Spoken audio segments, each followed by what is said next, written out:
everybody. I'm Trellis Usher, and you're watching PAX 8 Live. It's a great atmosphere and it's very cozy, despite the fact that there are 1,700 people around you. This is where we show you the future. You guys want to see the future? I'm really excited about bringing Beyond to Europe. I think the most important element that sets PAX 8 Beyond apart from other events is that we really place the MSP at the core of this event. It's all about the business of an MSP, and it just shows that PAX 8 really understand what partners need. So Beyond really focuses on 3 pillars: our education, our innovation, and our community. In Norway, we basically don't have any MSP community at all, so going to an event like this is super useful. I think it's going to be a phenomenal opportunity for everybody in the MSP community. And I think it's just going to be symbolic of PAX 8 just expanding across the globe, but honoring the regions and what makes them unique. I think what PAX 8 are doing for the partners is just unbelievable. You want a little more? Okay. Digital transformations are changing our view of what's possible, what we can accomplish, and how far we can go. In the PAX 8 marketplace of the future, AI helps illuminate new opportunities, and your whole portfolio is within reach. You can go to market faster, work more efficiently, and accelerate your success, all with an intuitive interface designed to scale as you scale. Infinite growth is possible in the new PAX 8 marketplace.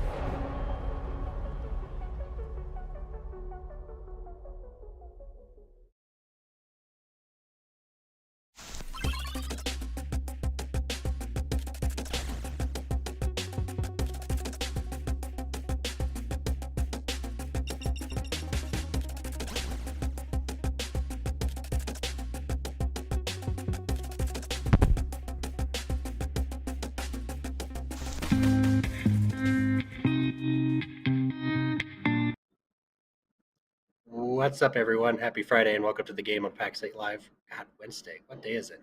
The show where we talk about all the cybersecurity shenanigans you need to be aware of. Full transparency, getting this show off the ground was a little chaotic because I am at an event here in Denver, and because I also live in Denver, there's no hotel room. So we're figuring it out. We're on a walk bridge. We're going to get it done. But let's pull in Matt and talk about what we're going to talk about today. What's up, Matt? I am also in a hotel and have just landed in this hotel in the last 20-ish minutes or so. So, Dom, I totally feel you right now. We're living on the seat of our pants on this one. So, Wednesday, Friday, it doesn't matter to me.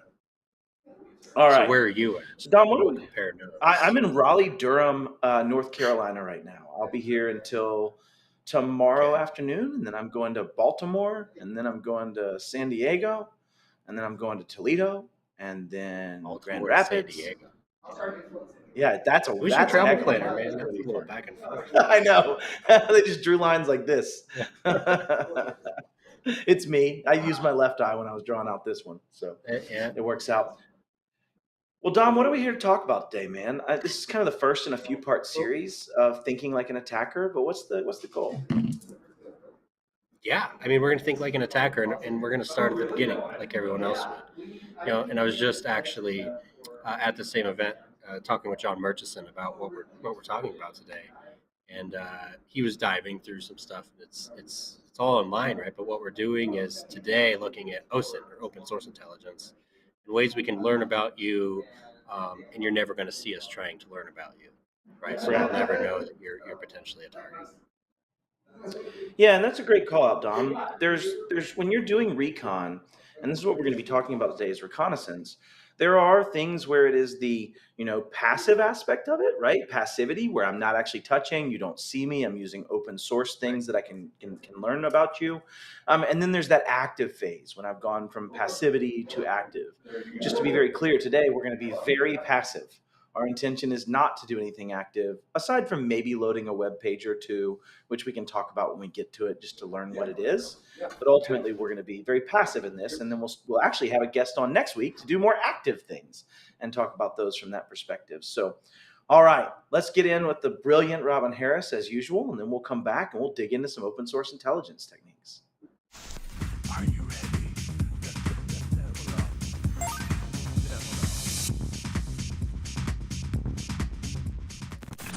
So we are continuing our little mini episode talking about data.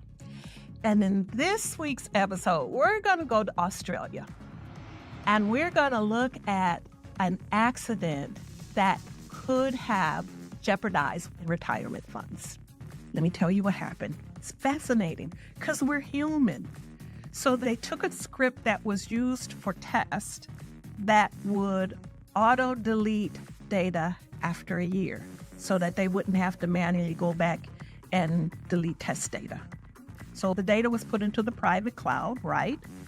But the test script, maybe they didn't realize at the time, was used in the production move of this data. So this company, a year goes, everything's fine. They're monitoring, they're doing what they're supposed to do.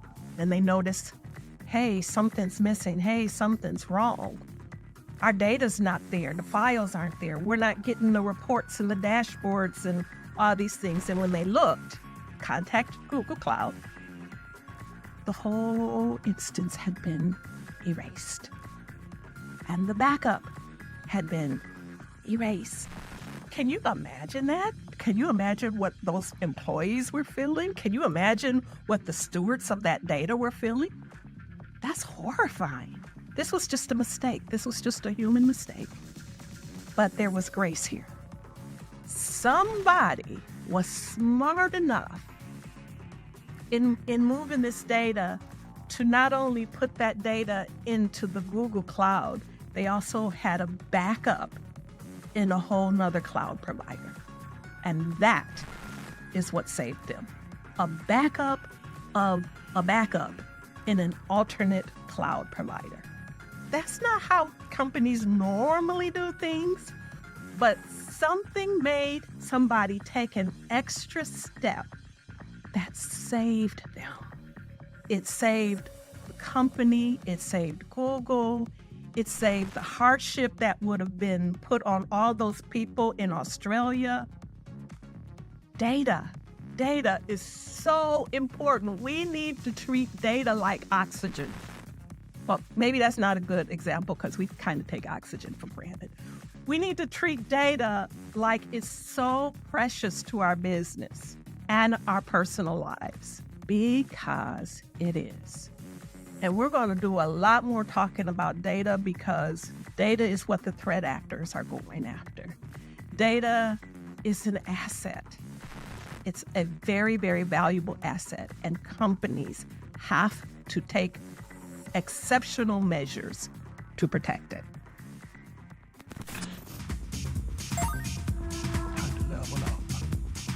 Level up.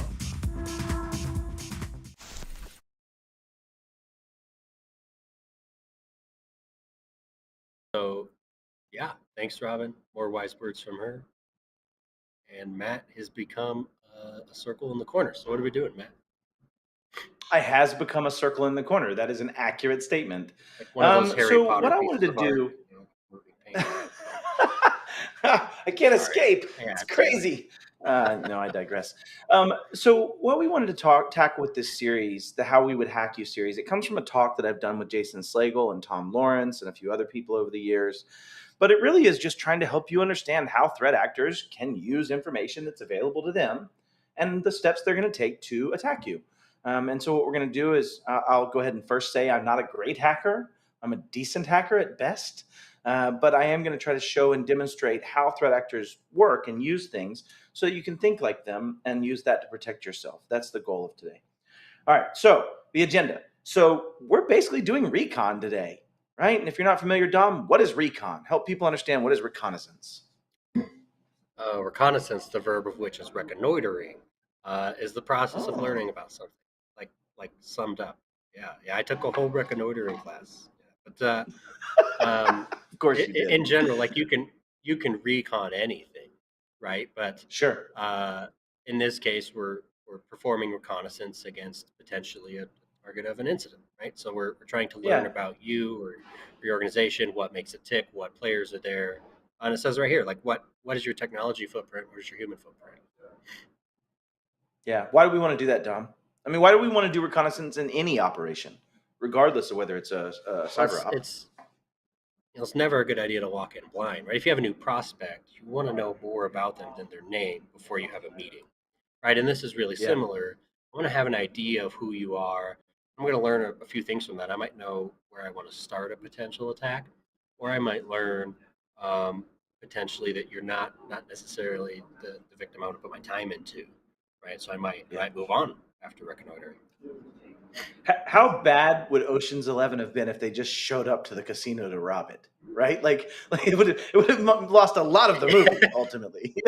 So, yeah, it would have been a terrible story. But the point, it would have been a terrible story. But the point is, what we want to do first is learn about you. I want to know how you think. I want to know the kind of things you do. I want to try to figure out some patterns. I want to see if you expose some information. It makes my job easier. So what we're going to try to do in Recon is, start infrastructural, right? Look for domains, subdomains, IP addresses, things of that nature. Then the next one is going to be like, what services are out there? What are you using? What are the tools you're using? What are the things that you use and consume? And how do you use those in your day-to-day life? And the last piece, and I said it accidentally from a Freudian slip, I suppose, is people, right? Who are the people I need to attack?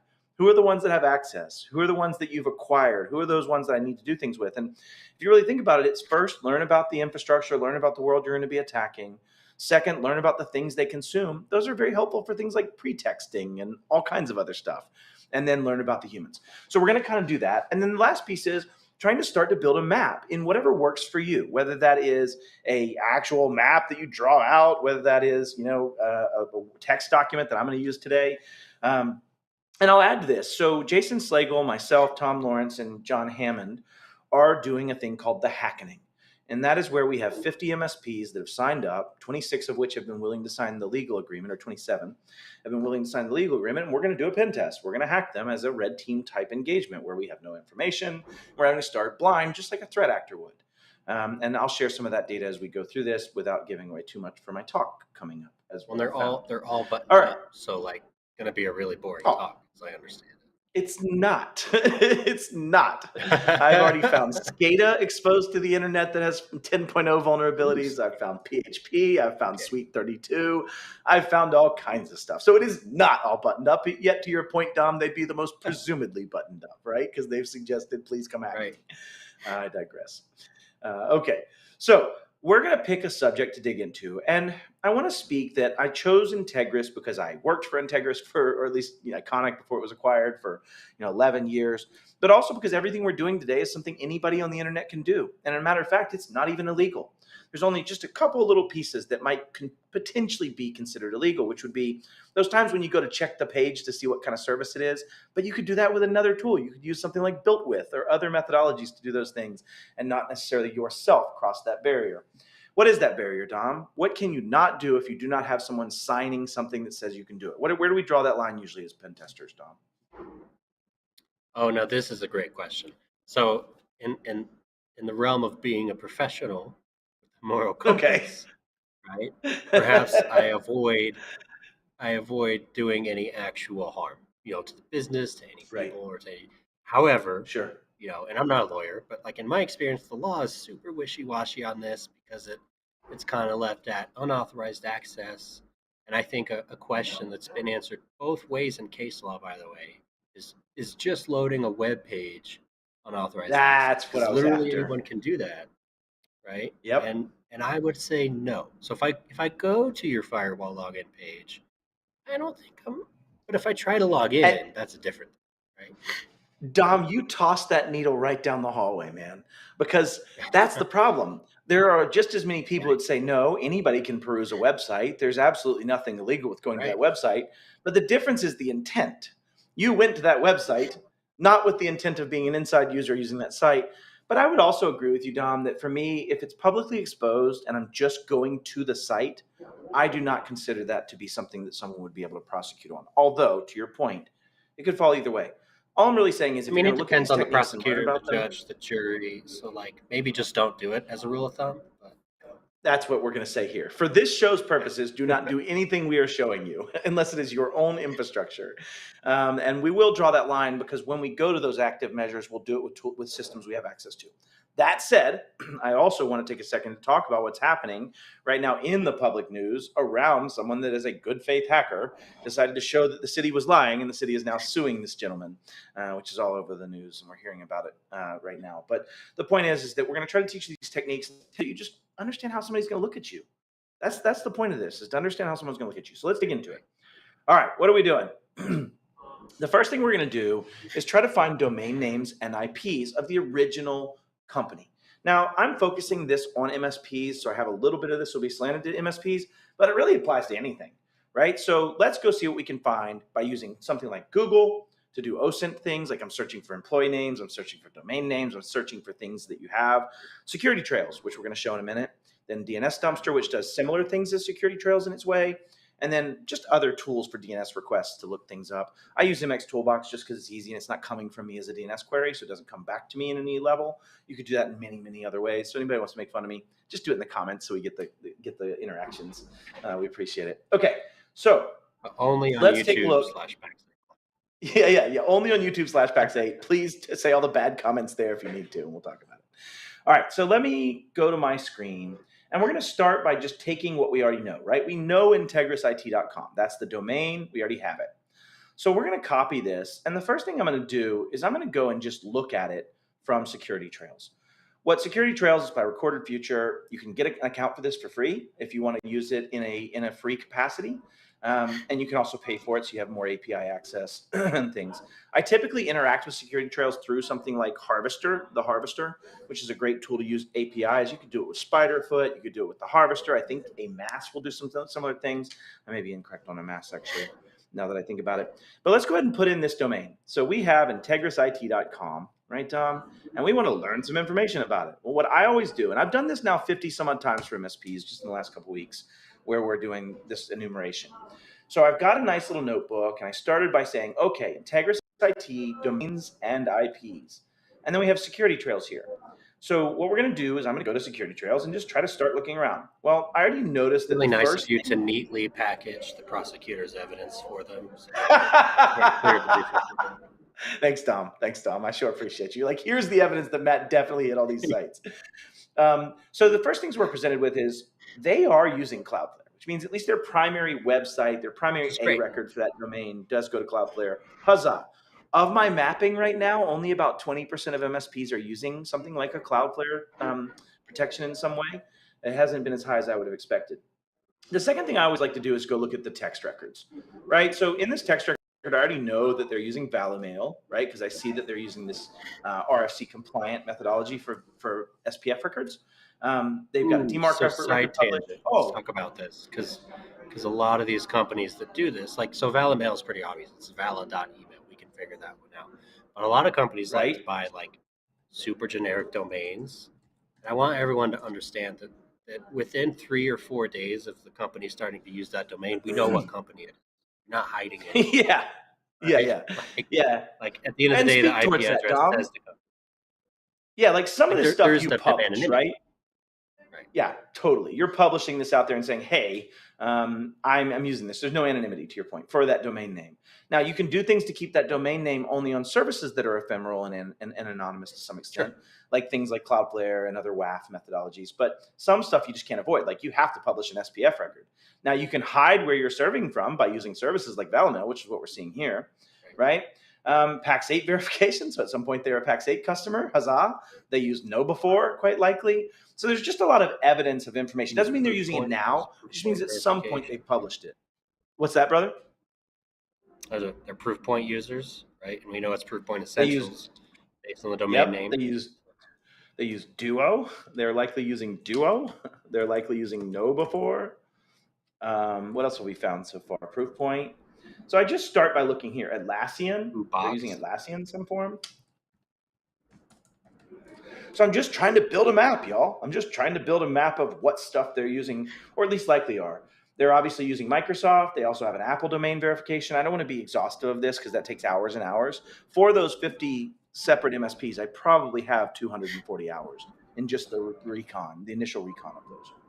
All right, so we got what we could from the SPF record. We also see that they're managing their own name servers. So maybe we put that in our notes, right? We're like, hey, Day has their own DNS. I don't know if that's the appropriate way to document Actually, that, but it's though, how I'm documenting. if we wanted to dig a layer deeper, we should resolve one of those and see who owns it. We will. Yes, and we shall. And there's a couple ways to do that without being Taiji, active. I know who Taiji is, by the way. So they're actually not. I do not. That is DNS made easy. So they are white. Thank you, Dom. So, and I guess a lot of this stuff is actually true. That would be domains. What did you say it was, Dom? DNS made easy. DNS made easy. Thank you. And also, I really want. That's a great opportunity to bring this up. When you're doing a pen test, you care more about this. When you're doing this as a bad guy, you do not. However, I might care whether I'm attacking somebody's own native services they've hosted or something they're paying someone else for a lot of reasons. Maybe I don't want to waste my time. Maybe it's a stronger adversary if I'm going to go attack DNS made easy. There's just things that don't have a lot of reward. So what I'm trying to do in this, and Dom, you just helped me with that, is say, where are those things that I shouldn't look at and deal with because they're not their own infrastructural stuff. There's some third-party service of some sort. So great call out. All right, what else can we figure out? So we've gotten a lot out of the SPF record and DNS. I also like to poke at historical records just to see if they've made major changes recently. You can look at that by whether things are active, how long they've been seen, are they new, right? Like if you have a new IP address that's come up for some reason, interesting amount of information there, but all right. Unit A179F Silvercorp. All right, fair. That's pretty specific on its organization, but all right. I digress. Okay, so, and we're just looking for any IP address changes. You can usually look to see if they've maybe fired a data center recently, have moved a new data center for some, like whatever it may be, okay? I don't get a lot of data out of that usually. It just can help you sometimes. There's something you'll see in there that gives you some information about what they're doing. But the juicy part is... If you're looking at this in the A record, so what that's pulling is IP whois, right? Who owns that network it's getting it out of? Yes. Whois and the ASNs. And if you're seeing like Comcast Business, well, now it's highly likely that it is some sort of like crappy coax circuit in their office. Yes. Right? And we're going to see a lot of those in here, I promise, because I've already found them. So great call. It's doing organization lookups. And if you notice, look, so about 2 years ago, they engaged Cloudflare. Prior to that, it was Google. It's possible it's still Google. You could still potentially go hit that IP address, and they have simply just Cloudflare WAF'd it, and I have found that. You could do that with my domains. You'll find Dom's server. If you go dig back through some of my stuff, no, we always use Cloudflare. It's going to be hard. You would have a much harder time finding it. But if you find someone that's just recently switched to Cloudflare, you could find they have potentially shown their old IP addresses. My server is not in my basement, by the way, so, you know. Huzzah. So now what we do is go to subdomains. In this case, what Security Trails is doing, and I'm going to be summative, but Security Trails is looking at recursive DNS lookups, like things that I have looked up before or other humans have looked up before. These DNS repositories will aggregate that data and start to give that data away in certain ways, right? Or sell it or other things of that nature. And so a lot of these products like Security Trails, same thing with DNS Dumpster. DNS Dumpster and Security Trails both try to do the same thing. They're just doing it basically the same way, but a little bit cleaner probably. What I like about DNS Dumpster is it gives you a one quick poke with all of their ASNs pretty quickly up here. So I have which ASNs they're affiliated with, and then what their DNS servers are. Also, TXT records, everything in one piece. What I do love is this map, though. They do has a map somewhere. Oh, is it too big? It's too big for the map. Yeah, okay. The map broke it. 115 subdomains is probably too much. But both of these are trying to find subdomains, like controlrelay.integrisIT, D1Veeam. One of the things that I'll say, just as a stylistic conversation, is the reason we use names like this, like CAS, WAN2, controller relay, is to make it easy to remember exactly what they do. What's the downside of that, Dom? I already know exactly what they do.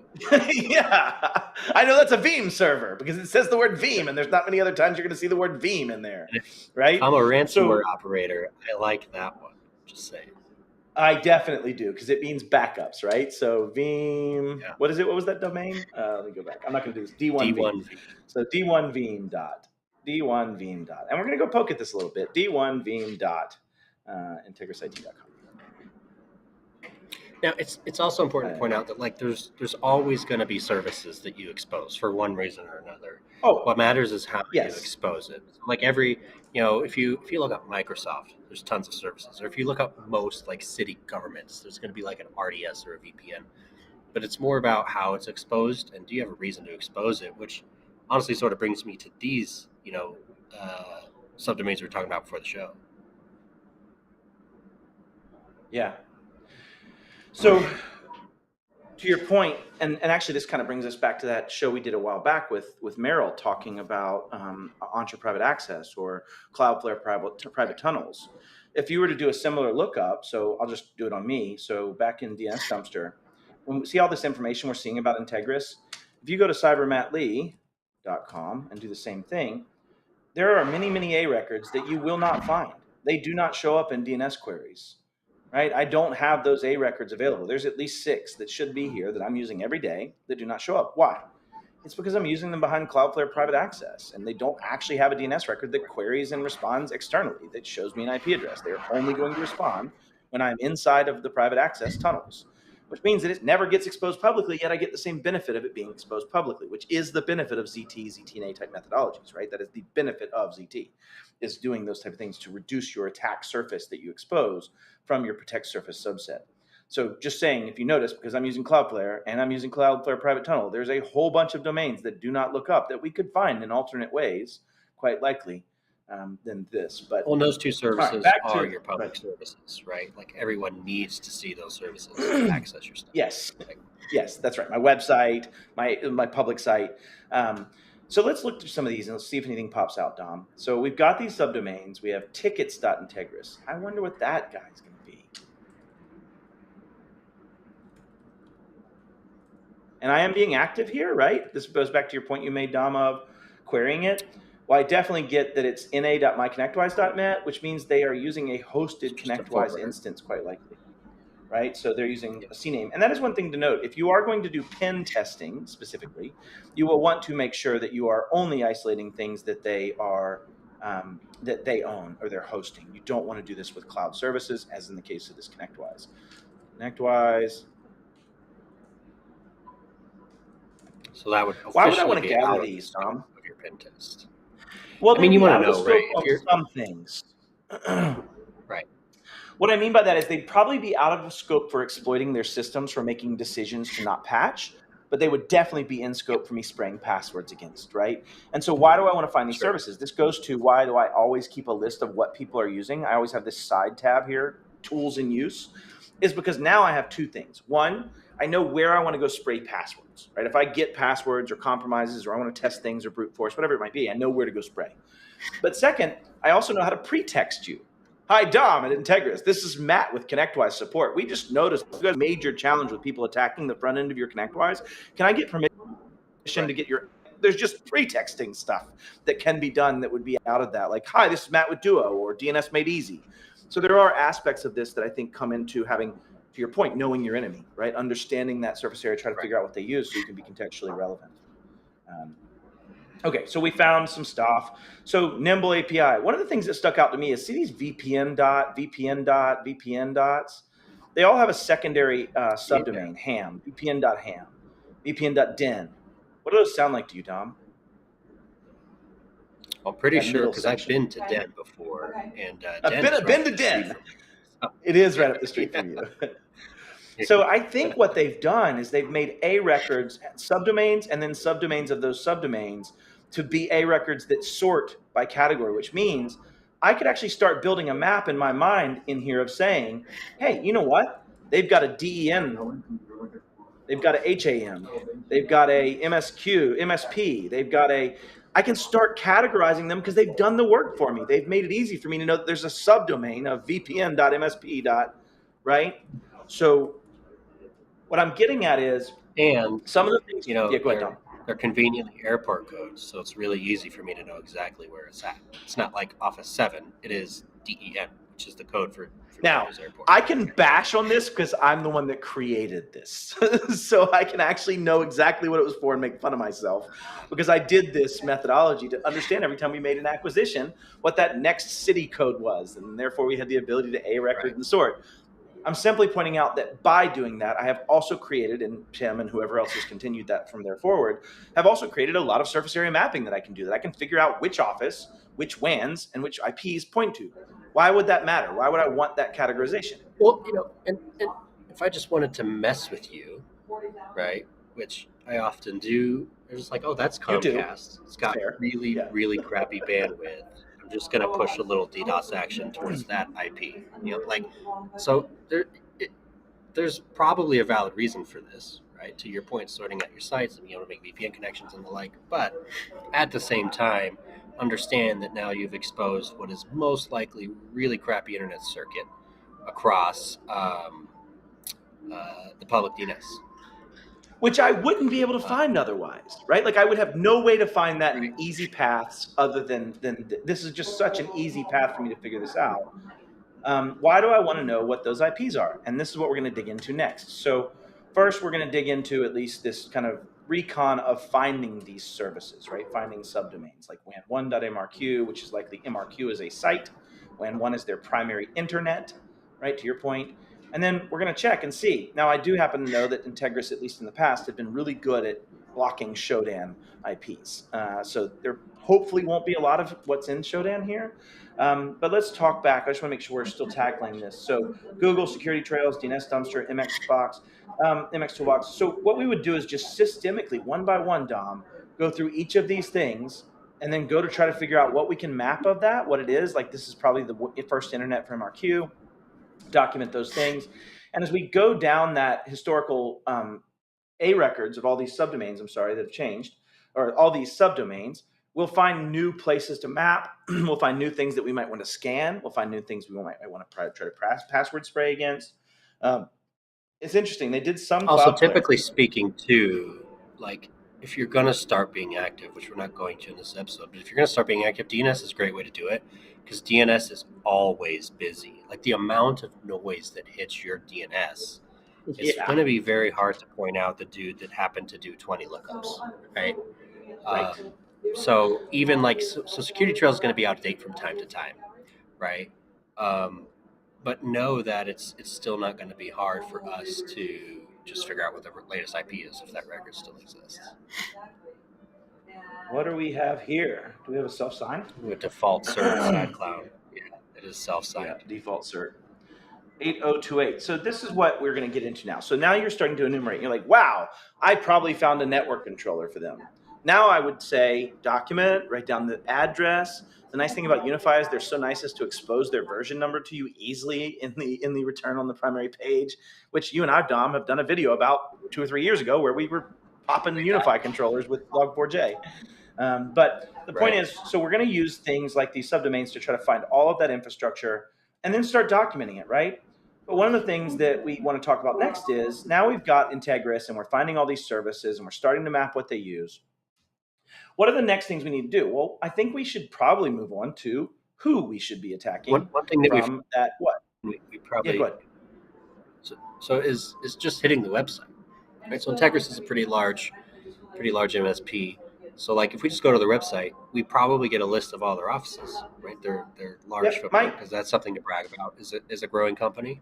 And I can correlate all that to airport codes and probably get addresses and start to understand exactly where they're at if I want to deploy sort of human intelligence assets or social engineering assets. I can start to do that. Look at that. It's got the address. There's DEN, Bonita Springs, Tampa, Atlanta is going to be ATL, KC, Wichita, Baltimore. That's BWI. Boston's going to be BOS. Marquette, I don't know what that is. Duluth, Hibbing. Hibbing's probably one of the ones already found. Hampstead. Yeah. So basically what we're getting at is, to Dom's point, you can use a combination of like open source intelligence and then just your own brain to look at things. In fact, when I try to figure out like what somebody's using for their tools, let's go to the client support button and see what they tell me to do. Like, and we're going to get to this in a bit. Okay, that's portal.integris. That's integrisit.connect booster. So they're now using connect booster as well. So let's just put that in there. Right, so I'm just building a map. I'm just building a mental map of them. Okay, so FID support is different than Expert Caltech. So they have Expert Connect. That's Caltech.bank. We now have a new domain that we might want to add.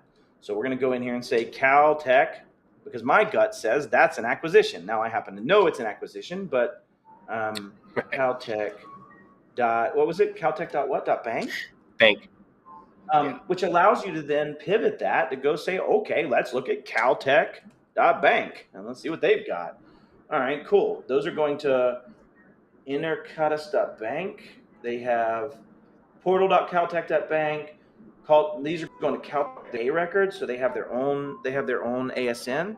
They have their own errand block. Okay. Yeah. So now this just, and does that make sense? Like for anybody watching this, how I'm going to go one thing, and Jason Slagle and I've done this a bunch in the last couple of weeks, right? Where you're like, wow, they bought this one other company, which is actually one of my slides I wanted to go over, and so we'll just jump to that for a second, come back to this one, which is, did they make any acquisitions?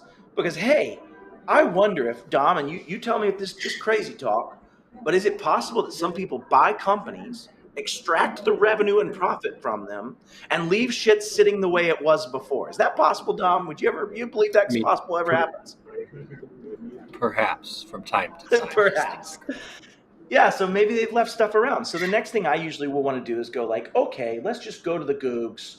Let's just go to google.com, and we're going to search for Integris acquires MSP. Let's just search that. Oh, we have this Florida-based MSP. Cool, network people. We have this other one. We have acquires Blue Jeans and Security 7. We have Compudine. We have, I would imagine we'll see Caltech in here somewhere. I think that was Caltech, actually. So, no, that was network people. But there's Caltech will be in here. And what I would do is then try to find, okay, so they just said Caltech up. Caltech, MSP, Integris. Now I'm going to go like, okay, cool. What is that? Well, let's see if channel acquires Caltech. Let me see if I can try to find Caltech's old domain address, which we've already found, right? So we wound that through caltech.bank. But the point is that we can start seeing how you can just simply start being persistent, digging into subdomains, looking at those sites and enumerating, look at the certificates as you saw me do, right? And try to see, can I find a certificate that doesn't match or that's tied to some other domain? Yeah, go ahead. What's peculiar is just looking at these host names. These are actual banks. These are in clients. Yes. Yeah. Yeah, this is terrifying. Yeah. There's Cornerstone. Okay. And so now I can find banks through that IP address. I guess the point I'm trying to a little bit hyperbolize, and Dom, you just kind of like made it for me, is don't use DNS as your primary method of making placeholders and records for yourself unless you absolutely have to, because it's going to give me the ability to go find, okay, here's Caltech, and this is what I wanted to show anyway. Well, your other challenge though is going to be like, in this scenario, they're serving an SSL certificate, right? So you can't. Well, that one seems broken, but nonetheless, you can't do that with an IP. So you have to have someone's DNS to do that. Yep. So we're now looking at another service that I wanted to talk about, which is Shodan. I tried to poke a couple of IPs in here to see if they came up, but Shodan is a open source intelligence resource that you can pay for. I think I paid $40 and I have a lifetime membership or something. You can pay for more expensive ones. But basically you can come in with IP addresses. You can search for certain things that are like vulnerabilities. Like whenever I'm doing my vulnerability hunting, I typically will search Shodan for the hash of the favicon of the site I'm looking for, because it's pretty much always going to be accurate. They won't have somebody else using my favorite favicon in the corner there for their site. But what does Shodan do, Dom? What is Shodan? Help people maybe a little better define what it's actually doing.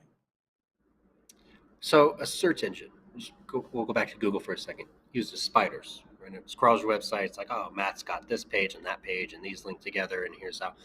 Shodan is literally the same thing, except it is looking for hosts and it is crawling for open ports and services and certificates they serve up in software versions. Screenshots is back, especially back in the like pre-network level authentication days of RDP. You would use Shodan and see the Windows login, right? It is essentially a search engine for open things on the internet, more so than the content. And it'll pull the software version banners and sort of what ports are open. And as you can see in this example, it's serving you the whole SSL certificate, so you know where they get their cert. So there's a lot of data in Shodan. And there's data that's missing down here because they're a good MSP. And that is the data that would tell me what vulnerabilities exist on this host as the last time it was scanned, which saves me having to do it. So I'll often go to Shodan because if it's so bad that you've left it and Shodan has found that you have vulnerabilities, I'm probably going to find you don't patch well, right? I'm probably going to find you have vulnerabilities, because if it gets here, I mean, it was there a long time, because it's not perfect at finding it in seconds. So to your point, I like to look at these first and see what is the SSL cert. And in fact, a lot of the domains that we found during our scanning of MSPs have been through old domain certs.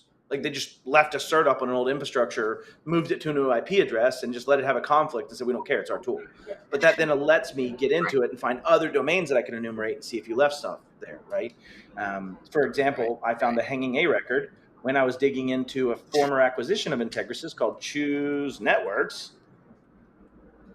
And ChooseNetworks.com doesn't even exist. They were bought 9 years ago, and they're still active responding DNS pointing to something. If I wanted to, I could go get a IP address from Green Cloud for this IP and theoretically have access as that site and match ChooseNetworks.com, which means I might match an SPF record for inside the mail domain, which means I might have a better chance of delivering malicious mail internal to the Integris IT people using old domains like Choose Networks.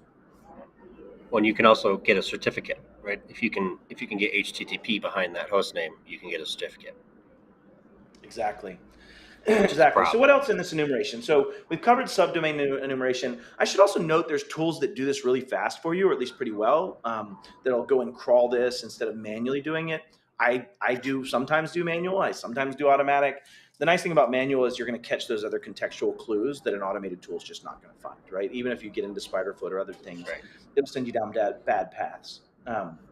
But okay, so domain enumeration. Let's talk now about employees, right? Because we talked about acquisitions. The benefit of acquisitions is you can do the same thing you did with this to find IPs and employees and all kinds of things and give you context. You can find out that this was the old CEO of that one company that got acquired, and now they're working over here in this capacity. And maybe there's some attack surface from a former time that might carry over. Maybe they're using the same passwords. Maybe they're using the same thing. So subdomains are easier to find when you look at acquisitions. But then let's talk about the humans.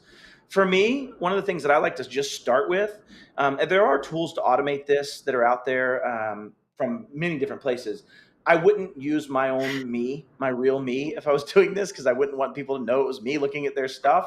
But I would literally just come in. Yeah, who's this? Why is this Matt Lee guy looking at all my profiles? I'm going to go look at Integris IT. Sorry. And then try to just say, okay, posts. Integris, let's look at people. Oh, my, first peoples. So we now have 74 employees that I can start grabbing, like Jonathan Barrett, a strategic operations manager out of Fort Worth. I can get Douglas Matulowick, right? I know Doug, he's a good dude.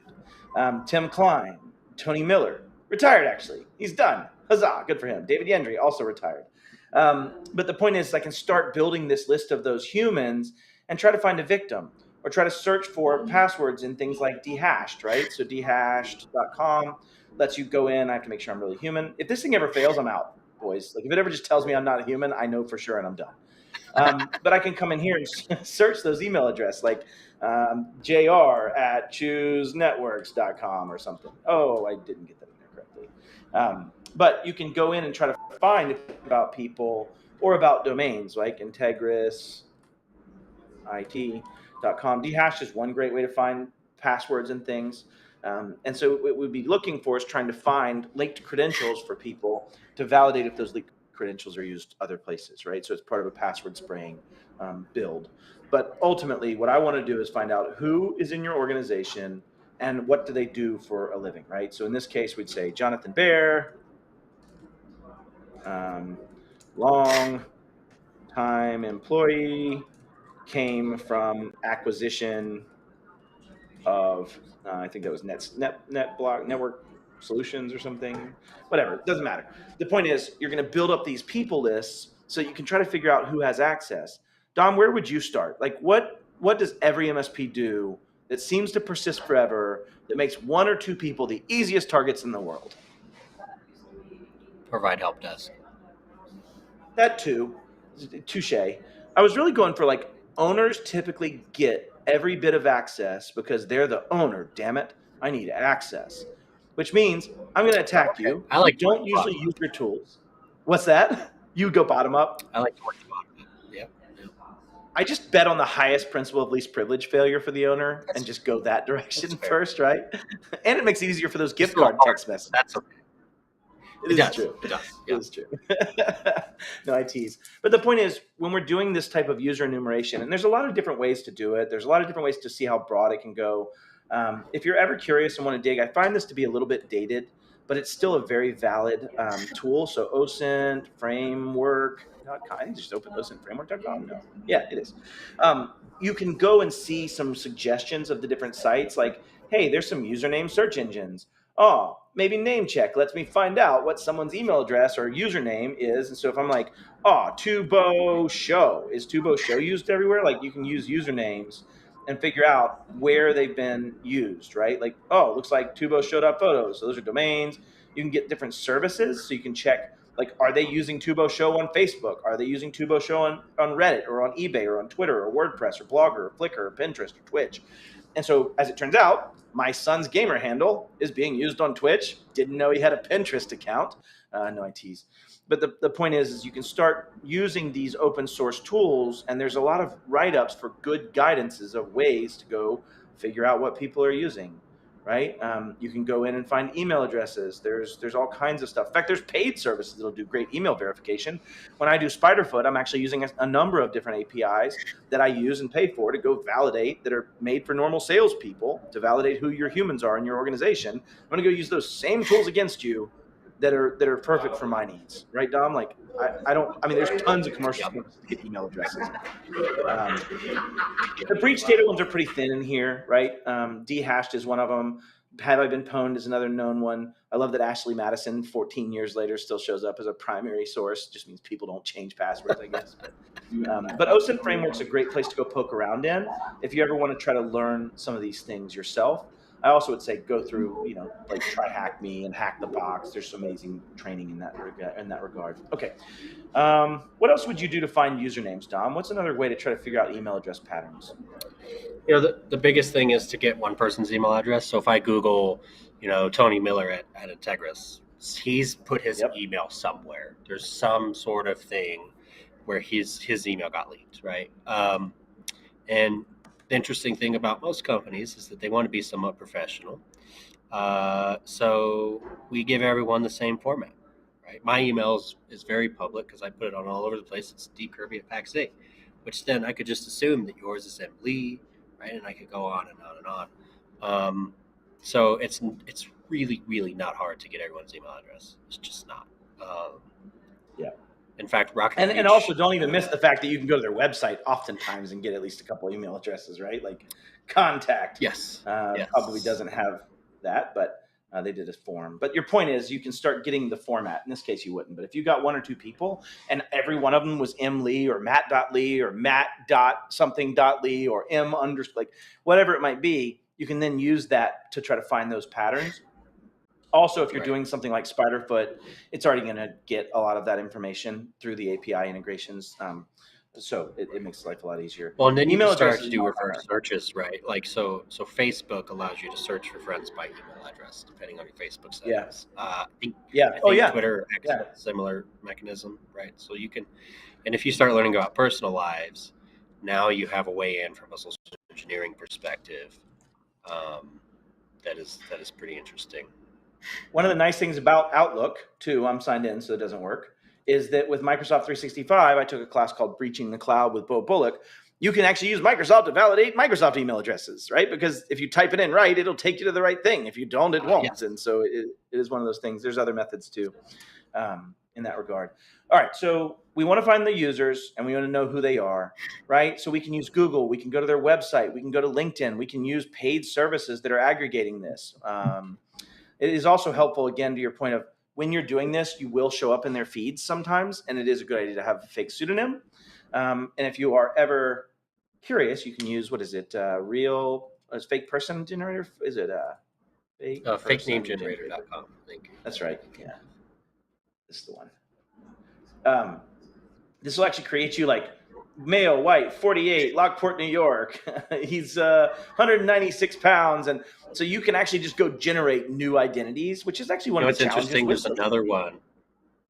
There's another one you might want to try called Fake Name Generator. It'll give you social security number, like their MasterCard number, their Amex number, their Facebook names. Like it'll write a whole story. You could do from any part of the world, like different, yeah. So it'll And even there's take one that like I culture. found that always makes you 80 to 90 years old. I don't know what the purpose of that site was, but I couldn't get it to make me 30 or 40. These are actually making me 30 and 40. But yeah, again, it gives you a really easy to follow setup to go use as your person. It doesn't actually create these things for you in most cases. I've seen a couple services that do spin up those Gmail accounts for you and such, but you would go do it yourself. Makes an email. Oh, it actually does? Yeah. Very cool. Yeah, very cool. That's this Jurapide. Oh, it says here's a real email address. Click to activate. Yeah. So the point is, you can make these pseudo identities to go do that digging, so you don't show up on their site as a real person. They could. I don't recommend using the password. I don't know why that's a feature, but everything else. Yeah, I agree. Thanks for giving me a password you can sign into as well. Yeah. Went through acquisitions, some people, and then this last piece, which is what we already kind of did throughout, is trying to figure out what tools they're using. Like the first thing I do for every domain is go figure out what their help desk button is, what their remote support is. Why would you want to do that? Because that's probably where you have persistent connections to all your systems, like your RMM and your help thing and your remote support tools. Those are the things I want to find so that I can hopefully crack them and get access to all your juicy machines. So I want to know what tools you're using for that purpose. I want to know and make sure that I actually know where they are, but I also want to know when I want to password spray. I want to have those sites so I can password spray against them.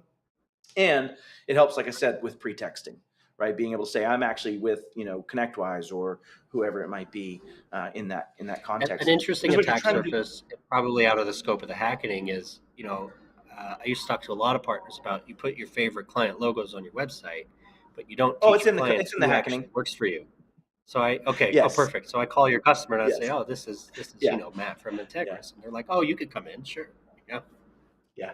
Yeah, and it might even be easier to gain access via that method and then actually attack the help desk from that now privileged account perspective, right? So there's a lot of things that could be done in that regard, like new employee or, hey, we need a new admin. We're going to have to, whatever it might be, you could see that playing out. We're trying not to touch the end clients in the hacking, but it's definitely in the scope if we wanted it to, but we've definitely avoided any direct contact with clients or anything in that nature. Not to say we wouldn't social engineer as a client potentially and pretend to be that client in the other direction. But to the point is, the more I know about someone, the more I know how they think, the more I know what they're doing. I have ability to put together a story about them and tell a story to them potentially. All right. The next piece, which we already kind of poked into just a smidge, I just want to keep us on time, is once we've got this map, we've built up domain names and IP addresses and sites and certs and subdomains and functions and services you use and all those things. Before I start spraying passwords, I personally want to go look for vulnerabilities for a lot of reasons. One, did you misconfigure something? Are you not patching? And I likely can get a remote code execution, or I can gain access from that system or to that system.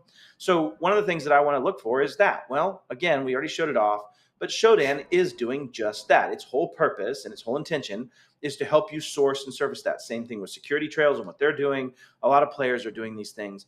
So use those to your advantage so you can maintain the no touchy perspective. Okay, so that's mainly what I wanted to cover today is the recon aspect of this and down that path. What we'll do in future episodes, we're going to bring on some new people, and I'll let you introduce them here in a bit, to do some active enumeration, active things. And we're going to start showing a couple of the different, what we do beyond recon, how do we gain initial access, how do we go from initial access to growing our position, lateralization, all those things. So this is the first in that series. If you liked it, please let us know. And then Dom, if we want to kind of come back to regular mode, I'm done with sharing my screen.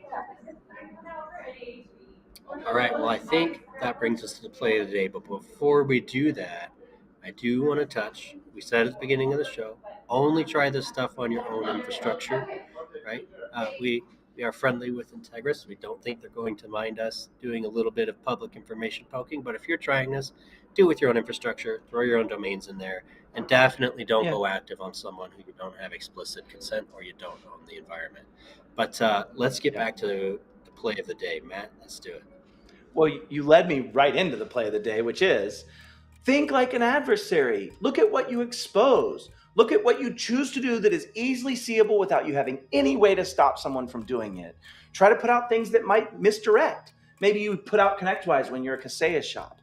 Maybe you do other things that help drive that change and make it harder for someone to find the places to attack you, find the ways to pretext you. What if I get sold that you're on Kaseya and I call and say, hey, I'm with Kaseya? You're gonna be like, no, definitely not. So the play of the day is thinking about your external infrastructure as if you were doing your own recon and own analysis on it as a threat actor. Can I find my people? Can I identify if there's breaches? Can I find vulnerabilities? Can I find services? Or have I done things to hide it? And if I was going to give you super duper duper duper bonus Matt Lee suggestion, don't use your primary email domain for your infrastructure. If you don't need to expose it, buy another one that doesn't tie to you, that I can't find in a web search easily.